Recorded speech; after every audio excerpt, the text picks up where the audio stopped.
Hello and welcome to Prestige Academy's Blockchain Fundamentals course. By the end of this course, you should understand how a blockchain works at a high level, as well as its use cases and limits. Let's get started. A blockchain is simply a type of database. It is like a spreadsheet that stores information, but the information follows specific conditions. There are three major conditions that this stored information follows. 1. Data can be added. 2. Data cannot be deleted or changed. Thirdly, every new data must be linked to the one before it. Data are collectively added to the blockchain in a manner called a block. So a blockchain database is made up of a series of blocks. Every block contains information that connects it to the block that came before it, so all the blocks are linked like a chain. This linking is done through a process called hashing. Hashing is the process of using a math computation known as a hash function to change an input data of any size into a fixed-length output, called a hash. Text, photos, and videos of different sizes can all be used as input and turned into fixed-length output, the hash. In a blockchain, each block has its own hash that gives it a unique identification code. And when a new block is added, the hash of the new block is created using the hash of the previous block. So, blocks are linked together through hashes and each block has its own unique hash. Since each block has its own unique hash, data in the blockchain cannot be modified or copied. This makes the blockchain a tamper-proof database. Another advantage of blockchain is that it enables the users to agree on the contents of the database and to regulate any new modifications. Any update to the blockchain is not done by one person or one company, but collectively by all the users. A blockchain can have tens of thousands of users, each storing their own copy and communicating with other users. The network will continue to function even if many users are offline. So it can serve as a single source of truth. All these reasons make the blockchain a secure, trustless, and transparent system. Next, we will review how information is communicated in a blockchain. An interesting part of blockchain technology is how the same information can be accessed by a network of strangers who don't have to trust one another. Every user can examine a transaction and confirm with certainty that it is authentic. To achieve this, the blockchain system uses a cryptography method known as public and private key cryptography to transform data for secured communication. This cryptography involves encrypting and decrypting data communicated in a blockchain using a pair of keys. Users have a private key that is kept private and a public key that they can share, and both of these keys are connected. A public key can be generated using a private key, but a private key cannot be generated using a public key. As a result, there is no security risk in disclosing the public key.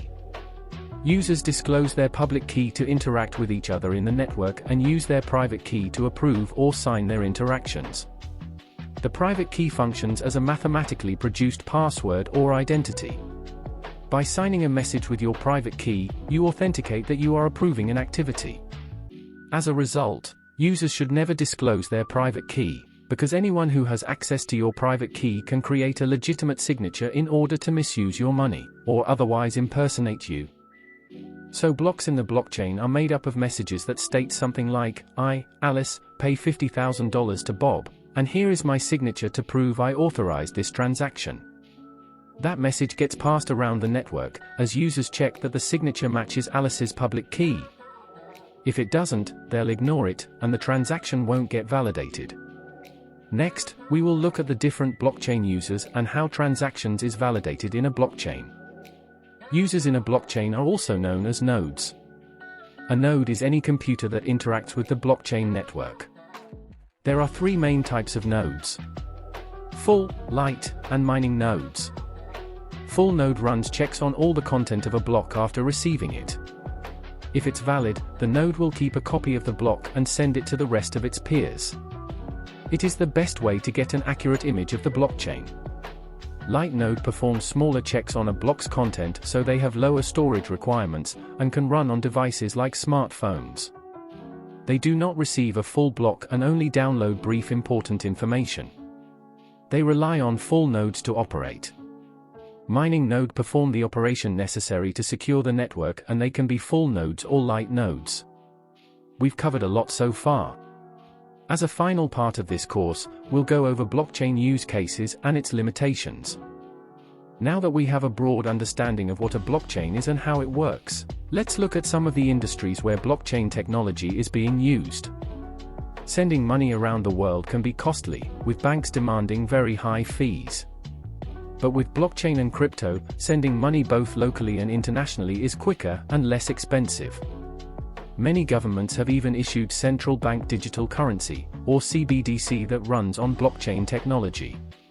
Blockchain has also been used to bring the innovation of decentralized financial, also known as DeFi. DeFi aims to build a more open, inclusive, decentralized, and transparent financial system. It allows users to have direct ownership over their assets by eliminating financial middlemen like banks. Even in the health sector, blockchain technology helped to secure and create tamper-proof medical data storage, improve authenticity of medical products, and simplifies verification of healthcare professionals. There are numerous further applications for blockchain in other sectors including gaming, philanthropy, energy, and more. Since it's still improving, more game-changing uses will emerge in the future. Unfortunately, there are some restrictions on what we can now do with blockchain technology. Since blockchain tech uses public key cryptography to secure the system's ownership structure. If a user loses their keys, they will no longer have access to their valuables. Another limitation is that blockchain technology, especially Bitcoin, has been criticized for using a lot of energy and causing harm to the environment. Also, as a blockchain grows the network, the transaction volume, speed, and cost can be challenging. This can cause it to become less resistant to assaults and exploitation, like in the situation of a 51% attack. The 51% attack is a situation where attackers would be able to manipulate some of the core functions of the blockchain if they can accumulate more than 50% of the mining power.